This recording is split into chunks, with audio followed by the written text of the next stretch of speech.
My sister told me she didn't want any pictures of me at her wedding. She said it was to keep the aesthetic clean. I didn't say anything. I just packed my suitcase.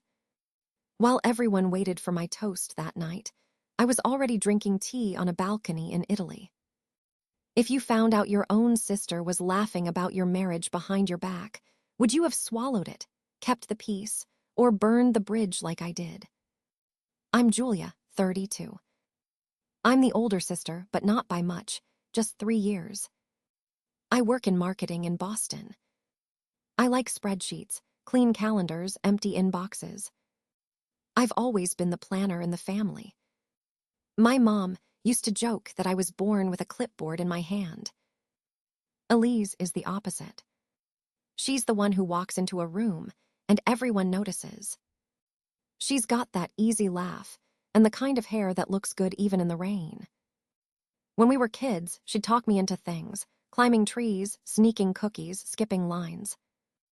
I'd go along, then I'd be the one who got in trouble. That's always been our dynamic. Our parents have a house on the Connecticut coast, just outside Mystic. It's the backdrop of every family holiday photo, every barbecue, every milestone. They hosted Elise's wedding there last June. Early summer, everything green and humid, the sky washed out behind those white hydrangeas my mom loves. The theme was pale pinks and whites. There were endless group texts about dresses, shoes, the way the napkins should fold. Elise wanted everything to look perfect. At least, that's what I thought. A few weeks before the wedding, she started dropping comments that seemed small at the time. She'd ask if I was sure about the dress I picked, if maybe a softer color would look better. She talked about cohesion, a lot matching tones, the right shoes, even the style of jewelry. I told her I'd wear whatever she wanted. It was her day. She'd laugh it off and say, "You know me, just being picky." It never felt like a fight. I figured she was nervous and wanted things to go smoothly. Looking back, I should have noticed the way she'd glance at me during those conversations. Or how she'd mention how amazing it would be if everyone just blended, no one standing out. At the time, I thought she meant the photos. Now I know she meant something else. I stepped into the living room, holding my dress bag. The carpet was scattered with ribbons and makeup brushes. Elise sat on the arm of the couch, her bridesmaids clustered around her, all of them still in pajamas but with their hair pinned up, half done. The photographer, a quiet woman in black jeans, stood near the window, arranging bouquets for a flat-lay shot. There was music playing on someone's phone, low and tinny. Nobody looked up at first. I shifted the dress bag, the hanger catching on the door frame. Elise looked over her shoulder, barely glancing at me. She didn't move from her spot. Someone near her, Maddie, I think, laughed at something on her phone, then stopped when she saw me. I smiled, tried to look relaxed. I was early, but not by much. The note had said to arrive at 9 for hair and makeup. Elise picked up her coffee, swirling the spoon inside. She leaned in to the photographer, who was crouched with her camera. I heard her voice, quiet but clear enough. "No shots of my sister, please." The photographer straightened up, checked her clipboard. She looked right at me, then marked something off with her pen. "Okay," she said, "no problem." Nobody spoke. I heard someone cough, sharp and short. The music kept playing, but nobody danced or hummed along now. Elise didn't look at me again. She just studied the bouquets, adjusting a peony with her nail. I stood there, gripping the bag. My dress felt heavy, even though I hadn't taken it out. Maddie turned away, busying herself with her lip gloss. The other bridesmaids started whispering, their voices low and fast. The photographer moved to the other side of the room, snapping a few pictures of Elise holding her bouquet. She didn't try to include me in the frame. She didn't even glance in my direction. I could see my name, written in marker, crossed out on her list. Elise finally looked at me, her mouth tight. She smiled, small and controlled. "I'm glad you made it," she said, her tone flat. "We're just about to get started." I nodded. My throat felt dry. I didn't move from the doorway. One of the bridesmaids, Katie, I think, stood up and offered me a seat on the end of the couch. I walked over, set my bag down at my feet. Nobody made room for me to join the conversation. I watched them pass around the bouquets, debating which one was prettiest for the photos. Elise kept talking to the photographer, planning poses. She never included me. The photographer kept glancing at her list, always avoiding my name. I looked down at my hands. My nails were bare. Everyone else had French manicures, pale and perfect. I noticed Elise's phone buzzing on the table next to her. She ignored it. A minute later, the hairstylist arrived. She called out names from her own list. Mine wasn't on it. I waited for an explanation, but none came. Elise motioned for the stylist to start with Maddie. The room settled into a new routine, full of small laughter and clinking makeup bottles. I sat back, dress bag at my feet, watching as everyone else became part of the day. Elise looked straight ahead, her face still, as the photographer circled her. She didn't glance at me. Nobody said anything about the photos. Nobody asked if I wanted to join. I stayed quiet, watching the way the morning moved around me, just out of reach. The silence felt heavy, pressed against my ribs. I kept my hands folded in my lap and waited for someone to say my name, but nobody did. Elise was stacking champagne flutes on the counter when I found her. The kitchen was too bright for how early it was, and the house already smelled like burnt toast. She kept her back to me, shoulders tense, pretending to care about the arrangement of glass. I stood in the doorway. I kept my hands in the pockets of the old hoodie I wore, a leftover from college. I said, "Is this really necessary?" My voice stayed low, flat. She wiped at a spot on one glass and set it down with the others. She said, "It's my wedding, Julia. I just want everything to look right." She drew out the last word, like she didn't trust it. I walked closer, close enough to smell her perfume. Something floral, expensive, not hers, probably a sample from the salon. I said, "Not even one photo, not even in the group ones." She stared at the countertop. She moved a glass half an inch to the left. She said, "You know how you are. You always stand out. It's not personal." It sounded rehearsed. I thought about the dress code email she'd sent 2 weeks before, all neutrals and no bold jewelry, please. I remembered her face when I showed her the shoes I'd bought, plain black heels, but apparently too high. She de-wrinkled her nose and said, "Maybe flats would be better, just this once." I said, "I can stand in the back. I don't need to be in the center." She didn't answer. She lined up the last glass, then started over with the first. She acted like she hadn't heard me. Our mother walked in, arms full of paper napkins and a bag of ice. She paused, looked at both of us, set the ice down with a thud. She asked if the photographer had arrived yet. Elise jumped on the question, said not yet, then started talking about the tablecloths. Mom glanced at me, then at Elise, then said maybe someone should check the seating cards. I could feel the conversation closing around me, like a door. I stayed silent. I watched Elise sort the glasses, her fingers shaking a little. Mom asked if I could help her in the dining room. She didn't wait for an answer. Elise still wouldn't meet my eyes. I walked out, but I heard Elise say quietly, "It's just easier this way." I didn't answer. I didn't slam the door or throw anything. I walked down the hall, past the photos in their frames, 2 of us as kids, grinning in matching dresses, one of Elise at her college graduation, one with all of us at the lake. I kept walking. The voices in the kitchen faded behind me. I felt the weight of what wasn't said. In the living room, the florist was arranging white roses by the fireplace. I stood for a minute and watched her work, careful and silent, like nothing in the world could go wrong if the flowers were perfect. I wondered if Elise had told her, too, what would look right.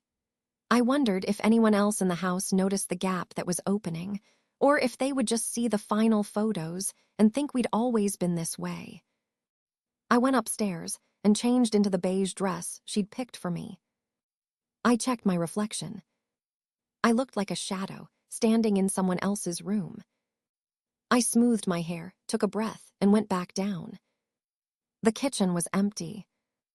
I heard Elise laughing with her bridesmaids in the backyard, her voice higher than usual, almost brittle. I stood at the window and watched them pose for a phone picture, arms linked, heads tilted together. I watched Elise check the screen, then take another, then another, deleting the ones she didn't like. I stayed out of the frame. I didn't wave. I waited until they were done, then went to help Mom set the tables. No one asked where I'd been. No one looked at me twice. I sat on the edge of the guest bed and scrolled through my notifications. There was a new message in the bridal party group chat. My name was there as usual, but the message was just above the PDF attachment. I tapped to open it, expecting some last-minute update about the rehearsal dinner. Instead, I saw it right away. Elise's message. Julia's so awkward in photos, she'll ruin the vibe. I wish she'd just skip the pictures entirely.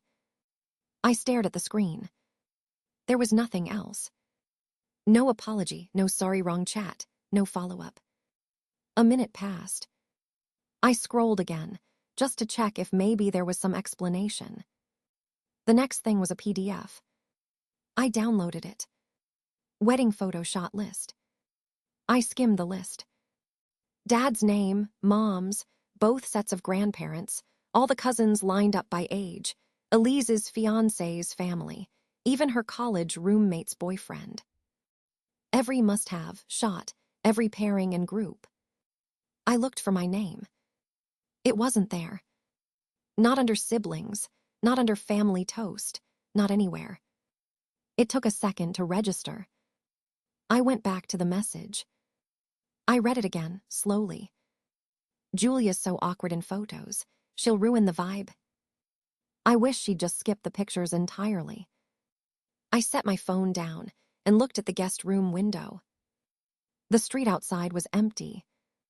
Someone's dog barked a few houses down and then stopped. My phone vibrated again. Another message from Elise, but this time it was just a link to the hair and makeup schedule for tomorrow. Nothing about the last message. Nobody else in the group chat responded, either. I checked the participants. All 6 of us were there, including Elise. I wondered if she'd noticed what she did, or if she even cared. For a second, I thought about typing something. Maybe a joke. Maybe just a question mark. I kept my hands still. I reread the message. It was short, blunt, and written like I wasn't in the room. Like I was a problem she wished away. I opened the PDF again and scrolled to the family toast section. Dad, Mom, Uncle Rob, Aunt Lisa, Grandpa, Grandma, Elise's fiancé's sister. The spot where my name should be was blank. I stared for a long time at the empty space. The sheet had little boxes for each person to check off. Mine wasn't even missing a box. I just wasn't there. I heard laughter from the kitchen. Elise was talking to Mom about the table settings. The voices were light, relaxed. No one called for me. I closed the PDF and set the phone face down on the duvet. Someone walked past the door, probably Elise heading upstairs for her shoes. I didn't move. I listened for any sign that she was coming to check on me, maybe to apologize or explain. Nothing. My phone buzzed again. This time, it was a message from one of the other bridesmaids. She sent a thumbs up on the hair and makeup schedule. Nobody mentioned Elise's earlier message. Nobody even seemed to see it. Or maybe they all saw it and decided to ignore it. I scrolled through the chat history for older messages. There were photos of dresses, shoes, nail colors. Elise had always been the center of every plan. I looked for any sign that I was wanted or expected. My name only came up for logistical things. Julia can bring the extra champagne. Julia, can you pick up Nana from the airport? Not a single message about being in photos or part of the toast. I put my phone on airplane mode. The room was quiet now. I listened to the sound of the dishwasher in the kitchen. I lay back on the bed, staring at the ceiling, the phone heavy in my hand. My name wasn't on the list. Elise didn't want me in her pictures. I waited for some feeling to come, but nothing happened.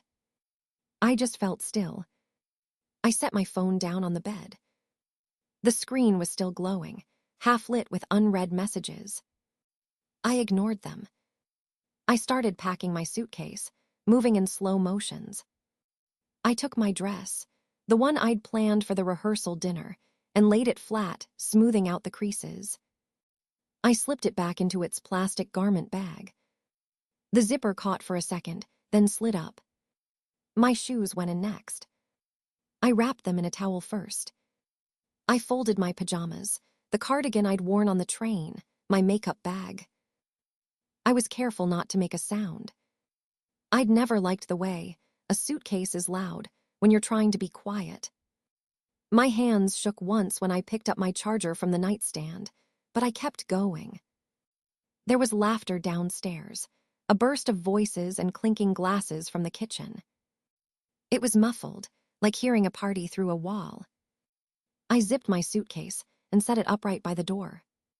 In the hallway, I heard footsteps and then voices. Elise's voice was low, but not quiet enough. She was in the spare bedroom with her maid of honor, Sarah. I caught the words, "She'll get over it." She always does. Sarah said something back, a soft sound, probably a nod. Elise sounded tired, bored, like this was an old story.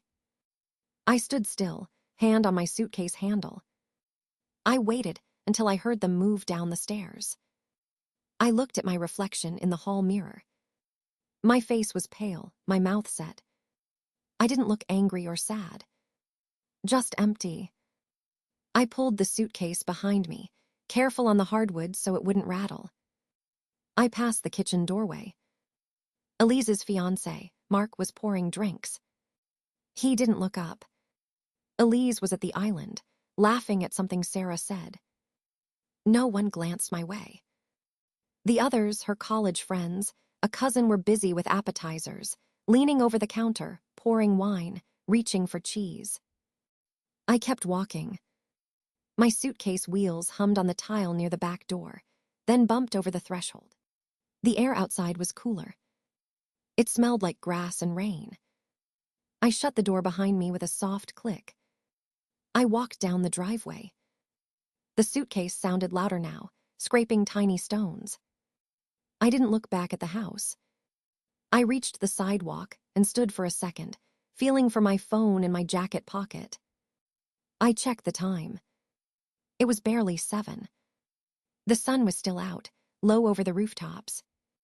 My cab was 5 minutes away. The neighborhood was quiet, except for the distant noise from inside Elise's house. Laughter, music, the sound of glasses being set down. I stood there, not moving, until the cab turned the corner. The driver pulled up, window down, eyeing my suitcase. "Airport," he asked. "Train station," I said. He nodded, got out, and loaded my bag. I slid into the back seat, keeping my eyes forward. The house disappeared behind us as he pulled away. I watched the streetlights come on, one by one, as we drove. I didn't check my messages. I kept my hands in my lap and looked out the window at the rows of houses, the neat lawns, the kids' bikes left on the curb. The inside of the cab was silent, except for the faint radio. The driver didn't ask questions. When we reached the station, he helped me out. I thanked him quietly, paid in cash, and rolled my suitcase inside. The station was almost empty. I sat on a bench, the ticket in my hand, and waited for the next train. I didn't feel anything. Not anger, not relief.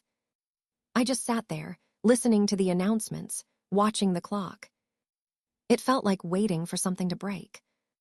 The dress stayed zipped in its bag at my feet.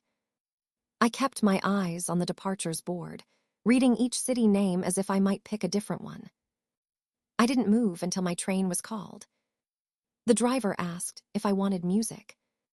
I shook my head. He went quiet and focused on the road. The city slid past, gray and wet, everything streaked with the rain. My suitcase sat heavy beside me, handle rattling each time we hit a bump. I unlocked my phone, looking for something to do with my hands.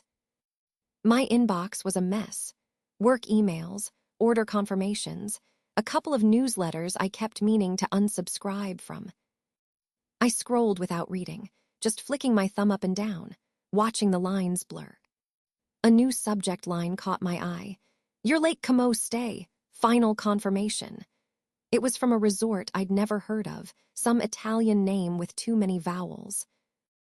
I was about to swipe it away when I noticed the forwarding line. It had been sent to Elise 2 weeks ago, then forwarded to my address. No note, just an automatic forward. I remembered seeing it and thinking it was spam or a mistake. I hadn't opened it. I tapped it now. The logo was gold, some fancy script at the top. Miss A. Martin, we are delighted to welcome you for your stay, June 1623. There was a booking number, a photo of a villa with a terrace over the lake, champagne on the table. The email went on about private boat tour, complimentary breakfasts, the best suite available. I scrolled down to the fine print. Free cancellation, until midnight tonight. After that, full charge applies. My finger hovered. The date matched. Today was the last day. I read the details again. The reservation had been made months ago, probably just after Elise got engaged. She must have booked it as a backup for her honeymoon, then forgotten to cancel. Or maybe she'd held on to it, just in case. The booking was still open. Unused. The Manage Reservation button was right there, blue and obvious. I tapped it. A login screen popped up. The username, autofilled from the forwarded email. The password field was blank. I tried the usual, Elise's dog's name, her birthday, the one she always used when we shared streaming accounts. On the third try, I was in. The reservation page had all her details. Her email, her old phone number. There was an option at the bottom, change guest name. I stared at it for a long moment, the car silent except for the wipers. The driver glanced at me in the mirror, then away. I deleted her name and typed my own. It felt mechanical, no big rush of anything, just keystrokes. I double-checked the passport number, changed it to mine. The confirmation screen blinked. Reservation updated. Welcome, MS. Anna Taylor. I sat back. The city was still sliding past, the same office buildings and empty bus stops. I could see my reflection in the window, pale and tired. I checked the inbox again. A new email arrived, this time addressed to me. We look forward to your stay, MS. Taylor, no sign of Elise's name anywhere. The car slowed at a red light. I thought about the last time Elise and I talked, her laughing in that flat voice she used when she was bored, telling me about her wedding plans, the designer dress, the dream honeymoon she'd already booked. She never mentioned Italy. She'd gone to Bali instead, all over Instagram. The light turned green. We moved on. I closed my eyes, listening to the engine, the rain tapping on the roof. The message sat in my inbox, quiet and official, waiting. No one had noticed. No one would, unless Elise checked her email or tried to use the booking at the last minute. She never looked back at things she'd finished with. The driver turned onto the road for the station. I put my phone in my lap, hands steady. The confirmation email was still open, the picture of the lake bright and blue. I didn't feel triumphant. Just awake, like I'd stepped out into cold air after a long time inside. My name was on the booking now. That was all. I stood by the arrivals board, suitcase handle tight in my hand, the low hum of announcements and travelers all around me. I dialed my father's number without thinking, thumb hovering over the screen before pressing call. He picked up after 3 rings. I could hear other voices in the background, a door closing somewhere far away. "Julia, where are you? Elise is asking for you." I swallowed. My mouth was dry. I tried to keep my voice steady. "I'm not coming to the wedding, Dad. I'm sorry." For a while, I listened to his breathing. I pictured him standing in the hallway, phone pressed to his ear, looking at the floor like he always did when he didn't know what to say. Then quietly he said, "This is her day. Maybe just let her have it." I didn't answer. I ended the call. The sound of it echoed in my head. I looked down at my suitcase, my shoes, the white tiles under my feet. I could see the edge of a candy wrapper someone had dropped, the black scuff mark near the ticket machine. I walked to the ticket window, dragging my bag behind me. My hands were shaking a little, but no one looked at me. I bought a ticket to JFK, put the paper stub in my pocket, and stepped away, looking for somewhere to sit. I found a bench near the edge of the platform, away from the main crowd. I took out my phone again, opened up the airline app. My thumb moved through the menus. Milan. Next available flight. The price flashed on the screen, higher than I'd normally pay. I bought it without thinking, name and passport number filled in from memory. I sat very still. I could feel the hard edge of the bench under my legs, the weight of my bag against my ankle. I watched a woman in a red coat walk past, dragging a small child behind her. The boy was crying, but the sound blurred into everything else. I didn't move. My phone buzzed. A message from my mother. "Where are you? Elise is upset." I didn't answer. I turned the screen face down on my thigh. I could see my reflection in the window opposite, hair pulled back, face pale in the harsh lights. I looked ordinary, forgettable. I wondered if I'd still feel that way in Milan, if anything would feel different. The train arrived. Doors slid open. I found a seat by the window, put my suitcase on the floor beside me. I watched the overhead lights flicker by as the train started to move, the city smearing past in streaks of yellow and gray. It felt like I was watching someone else, a stranger moving through the motions. I tried to remember the last time my father had called me first, not Elise. I realized I was gripping my phone, so hard my knuckles ached. I let go, flexed my hand until the blood came back. I thought about the wedding, the way Elise would look walking down the aisle, everyone turning to watch her. I imagined my mother's hand on her shoulder, my father smiling for the photographer. I wondered if they would notice I wasn't there, or if it would just be a quiet seat at the back, empty and forgotten. The train sped up. I pressed my forehead to the glass, felt the coolness seep into my skin. I watched the city fall away behind me, buildings growing smaller, lights blinking out one by one. I didn't know what I'd say if anyone asked why I left.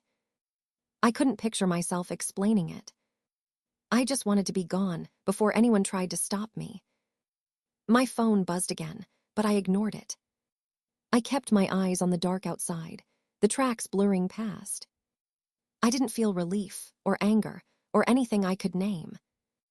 Only the steady thump of the train, carrying me forward. Away. The waiting area at JFK was crowded, but quiet, that early morning hush where everyone keeps to themselves. I sat near the window, watching a line of planes drift in and out of fog.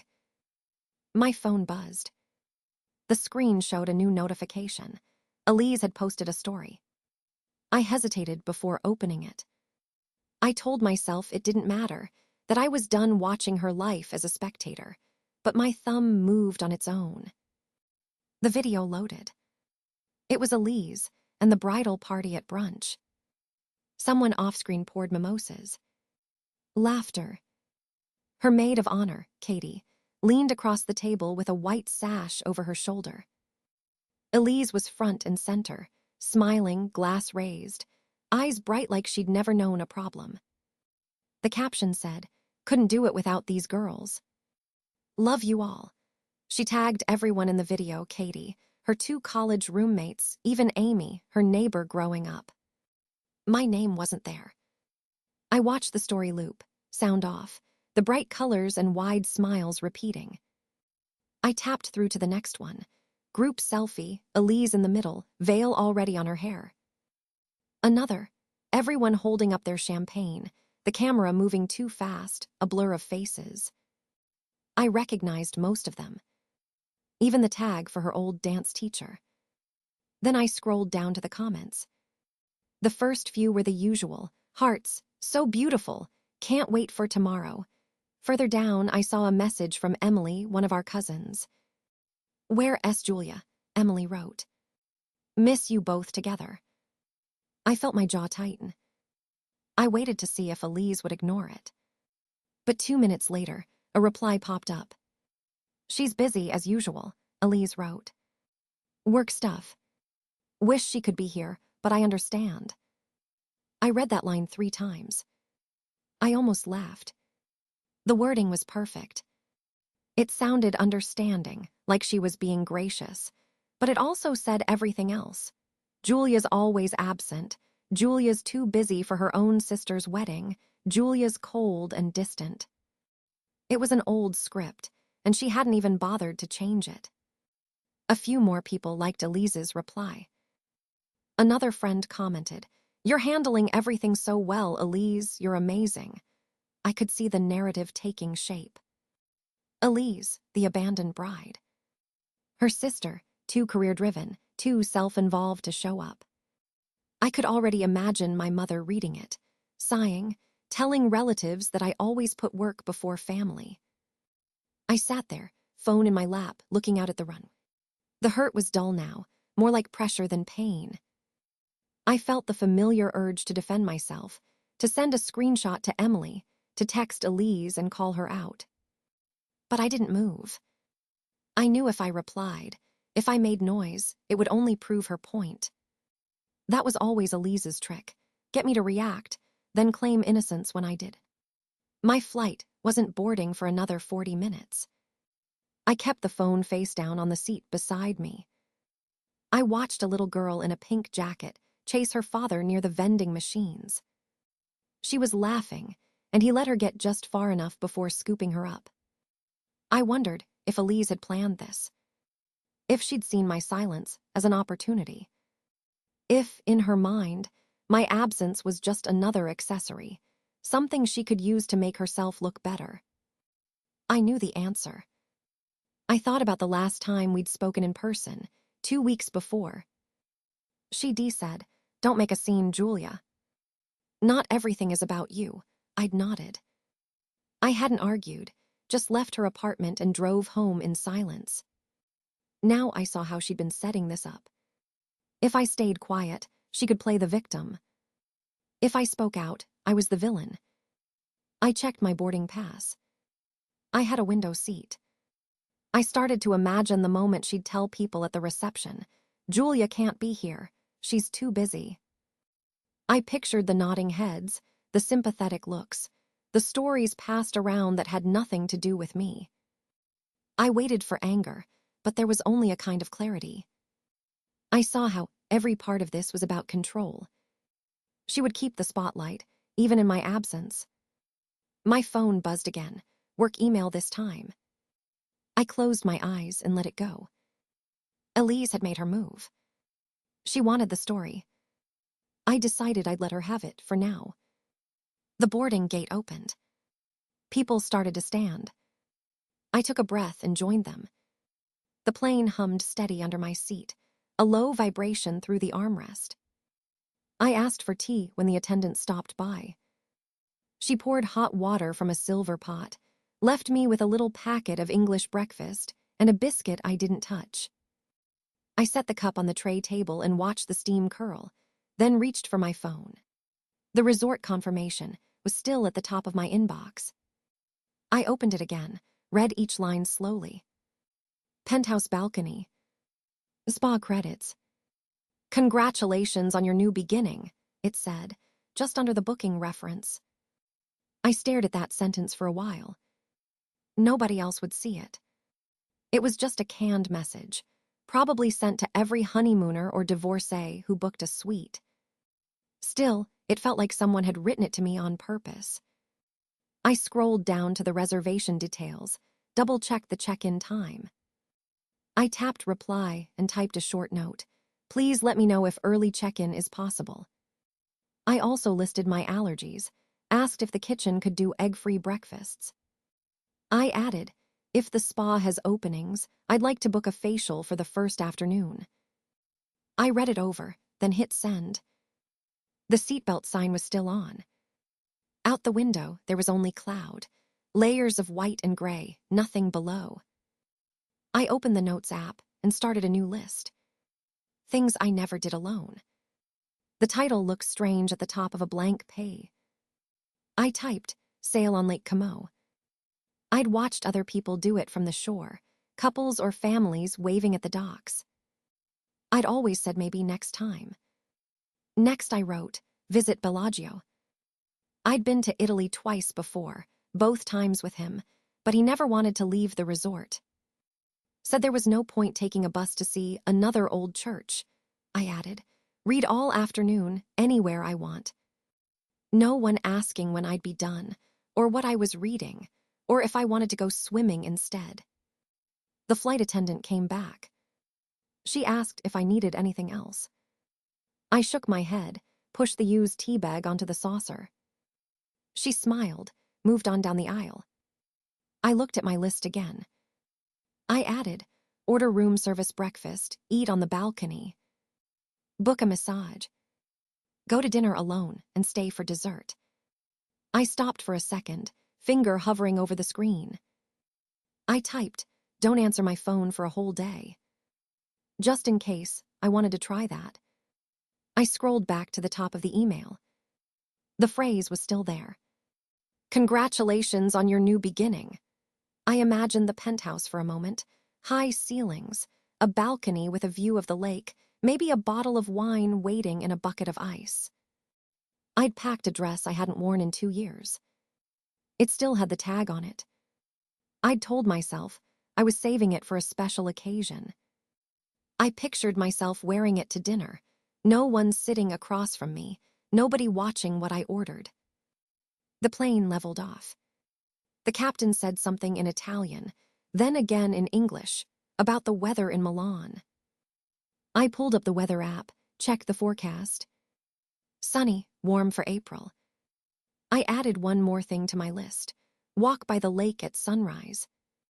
I'd always wanted to see the water quiet, before the boat started. He never wanted to get up that early. My phone buzzed. The resort replied, early check-in possible. Spa appointment confirmed for 2 p.m. I closed the email, turned the phone face down on the tray. I sipped the tea, now lukewarm, and looked at the clouds again. There was nothing to do but wait. The plan felt solid, like something I'd built with both hands, one piece at a time. No one else involved. Just me and the list, and the next flight announcement. The woman at the front desk looked up when I set my bag down. Welcome to Willow Pines Resort, Miss Martin. Her smile was wide, rehearsed. I recognized the name tag, Jessica. I could see her reading the reservation on her screen, confirming the details. The suite had been booked months before, non-refundable. I kept my face blank and handed over my ID. She glanced at it, frowned for the briefest second, then relaxed. "Of course, Miss Martin. Your suite is ready." She slid a folder across the counter and held out a pen. I signed the check-in form with Elise's name. I didn't rush. My handwriting was careful, steady. The pen left a small indent where I pressed too hard on the T. Jessica handed me the envelope with the key card and a map of the property. She spoke about the complimentary breakfast, the spa, the walking trails. I nodded at the right places and thanked her. She offered to have someone take my bag, but I said I preferred to carry it myself. The elevator was empty. I watched the numbers climb. The hallway to the suite was lined with framed photos of the lake in different seasons. The carpet muffled every step. I found the door, slid in the key card, and waited for the green light. The room was cold. When I walked in, the curtains were open to the balcony, and sunlight hit the bedspread at an angle that made the whole place look staged, not lived in. There was a bottle of wine on the table, a note in Elise's handwriting. "For us." I left it untouched. I walked to the balcony and opened the glass door. The air was sharp. I could see the lake, gray and still, the far shore lost in trees. I stood there a few minutes. I didn't think about Elise or Mark, or the wedding that should have happened. I listened to the faint sound of water against rocks. Then I went back inside, filled the kettle, and made tea with the bags they'd left by the sink. I sat in the armchair by the window and took a photo, my hand holding the mug, the balcony railing, the lake in the background. I typed the message to Elise. "Thank you for the room. I'll be making memories of my own." I attached the photo. I read the message twice before I hit send. There wasn't anything else to say. My phone buzzed once as the message went out. No typing bubbles. No reply. I put the phone face down on the table. I sipped the tea. It tasted like dust and dried fruit. I focused on the quiet. The room was too big for one person, but I didn't close the curtains. I let the light in, watched the color of the water change as the sun shifted. There was a folder on the desk with spa menus and activity flyers. I glanced through it, not reading. I saw the reservation card with Elise's name, the date, the Mr. and Mrs. printed in gold. I slid it back under the stack and didn't touch it again. The silence stretched. I heard a couple laughing in the hallway, voices fading as they reached the elevator. My bag stayed by the door. I moved from the chair to the bed and lay back, shoes still on, staring at the ceiling. The air smelled clean, manufactured, like every hotel I'd ever stayed in for work. I looked at my phone once more. Still nothing from Elise. I turned it to silent and left it across the room. The sky outside started to go pale at the edges. I didn't know if I would sleep that night or not. I didn't care. By the time I stood and closed the balcony door, the room had lost most of the sunlight. It felt like I'd stepped into someone else's life for a few hours. I left the lights off and sat by the window until the lake was dark. The wedding day came. I woke up in the guest room in Boston, still unpacked. I sat on the edge of the bed for a while, holding my phone. There was a group text from Elise's friends, the one she'd added me to last year. I hadn't muted it. Messages had started coming in early. "Julia, where are you? Elise says she can't find you. This is not funny." I didn't answer. I watched the screen, saw the dots where someone was typing, then nothing. I plugged in my phone and showered. When I came back, there were more texts. One from Anna, who'd been Elise's college roommate and always posted group selfies. "Serious, is everything okay? Elise is freaking out." I put the phone face down. I sat at the little desk and tried to read emails, but I couldn't focus. My mother called around 11. I let it ring for a while, then picked up. "Julia, can you at least join the toast on Zoom? It would mean a lot to Elise. And to me. I said no. She was silent for a few seconds. You're really not coming. Even for the toast. No, I said. There was a noise in the background, people moving chairs, laughter. She lowered her voice. I hope you know what you're doing. She hung up before I could answer. I left the phone on the desk and went downstairs. My cousin's kids were in the kitchen, eating cereal, arguing about cartoons. My aunt smiled at me and offered coffee. I poured a cup and sat by the window. Outside, it was raining in Boston. I tried not to think about the weather in Connecticut. I pictured the tent in my mother's backyard, the white folding chairs, the tables with cheap centerpieces. Elise's fiancé's family would be there, all of them in matching ties. Elise would be standing by the window, checking her hair. I wondered if she'd told anyone why I wasn't there. Around 2, my phone buzzed again. A notification from Facebook. I tapped it. Someone had tagged me in a photo. I clicked through. It was a picture of my family under the wedding tent.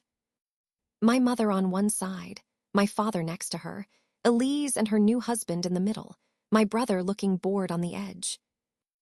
There was a gap where I should have been. I stared at it for a while. Underneath, people had commented. Where's Julia? Is Julia taking the photo? Family drama. I didn't reply. Anna had tagged me in a comment, but I left it unanswered. Elise's husband's cousin replied with a row of question marks. I closed the app and put the phone back down. I didn't eat lunch. I watched TV with my cousin's kids. At some point, my mother texted me a blurry photo of the cake with no caption. I deleted it. My father called once, but I let it ring out. I kept thinking about the space in that photo, how clean it looked, like they'd planned for it. No one messaged me after evening. By then, the wedding was over. I stayed up late, scrolling through old emails and notes. I kept checking the photo, reading the comments. No one posted anything else. No one called again. The house in Boston was quiet. I waited for something else to happen, but nothing did. 2 days after they got back from the honeymoon, Elise posted her wedding album. I saw it the same way everyone else did. A neat grid of smiling faces, roses, the cake, the first dance. She depicked the ones where she looked tallest, skin smooth, dress like a cloud. I recognized the photographer's trick, the same one she'd used since we were kids, angle up, chin turned, everyone else slightly out of focus. I scrolled through, counting. Not a single photo of me. Not even in the background. My parents were there, her friends, relatives I'd forgotten, even the neighbor's kid. I closed the album and set my phone down. Later that night, I checked back. There were already comments. Congratulations, heart emojis, inside jokes. And then from Aunt Maureen, who always asked the wrong thing, no pictures with Julia. Everyone could see it. Elise replied under her own name, fast as a blink. She chose not to be part of it. I read her line again. Not invited, not absent, my choice according to her. I sat for a minute, thumb on the screen. No one replied for a while. Then one of Elise's friends liked her comment. Someone else replied, missed her beautiful smile. Elise didn't answer. The next morning, I posted a photo. Just one. The view from the Lake Como balcony, pale sun over the water, a cup of tea on the table. No people. I didn't tag the location, but anyone who'd seen Elise's honeymoon posts would recognize the railing, the blue tile. My caption was nothing, just a leaf emoji. My parents messaged me within an hour. You look happy, love. Did you go somewhere special? I didn't answer right away. My mother followed up. Is everything okay with Elise? I left her on read. I watched the likes climb. A few people sent me DMs, old classmates, 2 cousins, one of my exes. Beautiful view. Where are you? Glad you're getting away. I kept it short, just needed some air. Hope you're well. By noon, the group chat I'd left pinged with screenshots. Someone had asked in the comments under Elise's album, "Why no pictures of your sister?" Another said, "Thought Julia was in Italy." Elise replied again, but this time her tone was clipped. She was there for the beginning. We had separate plans. That afternoon, a friend of mine, Sam from uni, sent me a screenshot of a different chat. It was Elise's friend group. They were talking about the honeymoon suite. "Did you see Julia's IG? Looks like she had the same balcony as Elise." Someone replied, "Wait, wasn't that the honeymoon suite?" Confused emoji. Sam messaged, "Did you guys double book or something?" I answered, "Ask Elise." I kept my notifications on. More messages came in, all day. "My parents again. Elise says you didn't want photos with her." "Is that true? Friends, are you okay? Did something happen?" Elise didn't post again for 24 hours. I checked her page. Her profile picture changed to just her, no longer her and Tom. That evening, she took down 2 of the wedding photos and turned off comments on the album. From what I could see, she was trying to patch it up in private. She messaged me once, "Can you please not make this worse?" I didn't reply. She called our mother twice, left voicemails. My mother texted, "Elise is upset, says there's been a misunderstanding. People are asking questions. Can we talk?" In the background, the truth started to move between people. Not loud, not dramatic. Just a slow, spreading doubt. I didn't answer anyone. I let the silence sit. People filled it in themselves. By the end of the week, Elise's version of the story, my absence as choice, her perfect day, wasn't holding up. Friends I'd barely spoken to in years messaged me to ask what happened. Elise's old roommates liked my balcony photo, but didn't comment. Tom didn't post anything. My father called but hung up on voicemail. The story was out, but Elise couldn't shape it anymore. She kept posting, but less. I watched quiet.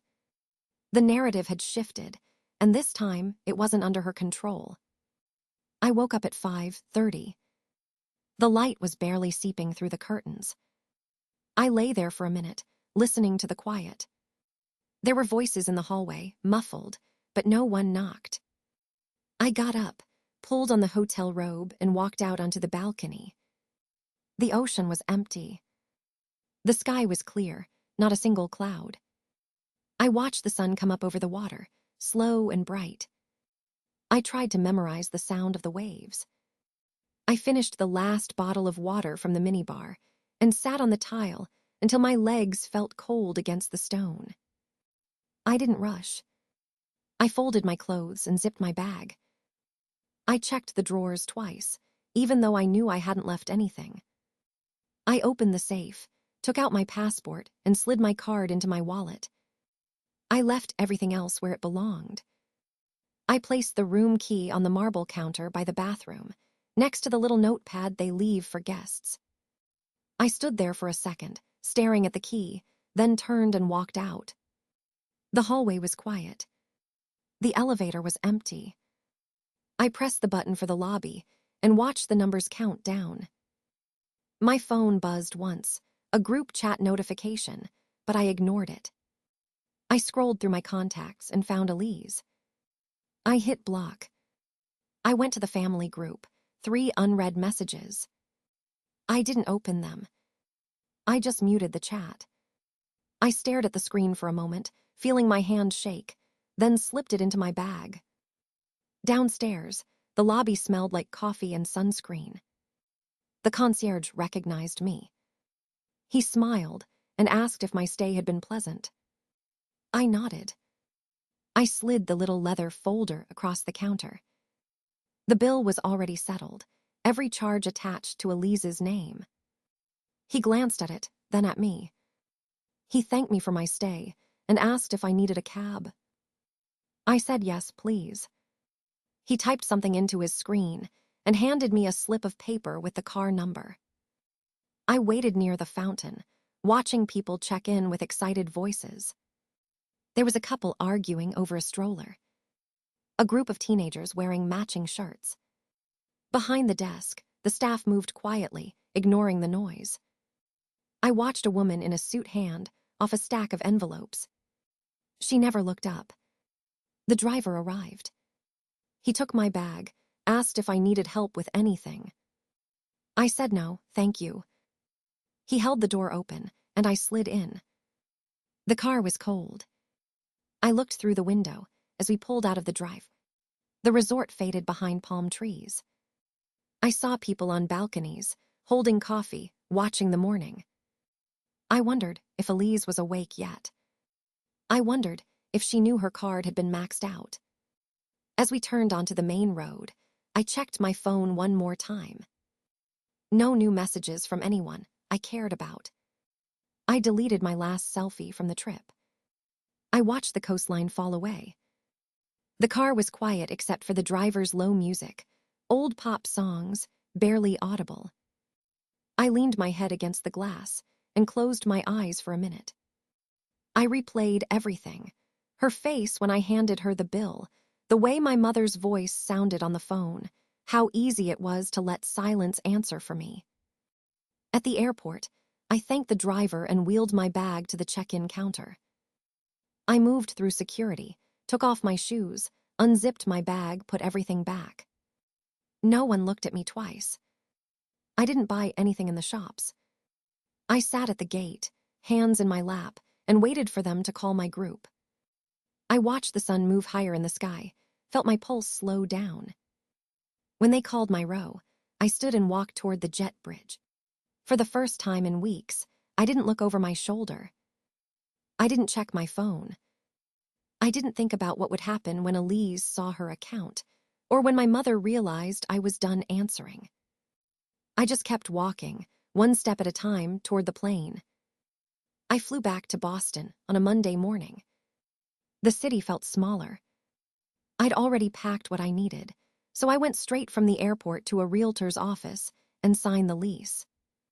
The new place was 2 subway stops from my old apartment, close enough to keep my job, far enough that I wouldn't run into anyone from before. I moved my boxes in one trip, left the old keys on the counter, and sent the landlord a short email. I didn't answer the calls from Elise. She left 2 voicemails, both less than a minute. She sounded tired, like she was reading from a script she'd practiced. Our mother texted once, "Let's talk whenever you're ready." I never replied. No one tried again. At work, I told my manager I needed a lighter schedule for a while. She nodded, didn't ask. I stopped joining the group lunches. I walked home the long way, past the river, headphones on. I canceled the family group chat. Nothing dramatic, just left quietly. No one mentioned it. Later, I heard from my cousin that Elise was still posting family photos, making plans. My name didn't come up. I donated most of the things Elise had given me over the years. Scarves, a book, a vase from her wedding. I kept a framed photo of us as kids and put it in the back of a drawer. The rest went in a box for goodwill. The distance became normal. I didn't explain to friends. If they asked, I said I was busy. People stopped asking after a while. I learned you don't need to make a scene to leave someone behind. Sometimes you just disappear, piece by piece, until you're gone. 6 months after everything ended, I got a text from Nora. It was a photo of a wedding invitation, the kind with raised gold letters and a stock photo of a vineyard. Elise's name was at the top, next to Mark S. I stared at it for a while, not surprised. Nora added, "Did you know? I hadn't." I wished her well and didn't ask anything else. The wedding happened in early April. I saw a few pictures on Facebook, mostly from people we both knew from school. Elise wore a dress that looked almost exactly like the one she'd shown me years ago, Back when we still talked about things like that. The pictures were all carefully framed. Not a single shot showed our parents, or me, or anyone who might remind her of what she lost. The comments were full of hearts and congratulations. I didn't click like. By July, someone sent me another message. Mark had moved out. Elise's marriage was over. 3 months. I read the text twice, then put my phone down and went for a walk. I didn't feel anything. No anger, no relief. Just a kind of tired silence. I didn't reply. The only wedding photo that keeps floating around now is one from the end of the night. Elise is standing alone at the edge of the dance floor, holding her shoes in one hand, her hair starting to come undone. Her face is turned away. In the background, you can see a table with an empty seat where I would have been. That's the one she tried to get taken down, but someone always reposts it. A family that doesn't quite fit together anymore, a sister missing. That's how people seem to remember it, when they remember it all. Life kept going. I kept my distance. Some things don't get fixed. Some people don't come back. Elise cared more about her perfect image than the reality of who I am, and I let her know what that cost. Still, I wonder, would you have said something to her face, or taken the quieter road like I did? There's something about family that makes these betrayals sting in a way that's hard to explain, no matter how calm you try to stay. I think about that last dinner sometimes, how everyone seemed so comfortable with the version of me that fit Elise's narrative. Is it on us to force them to see the truth, or is it better to let them keep their illusions and protect ourselves?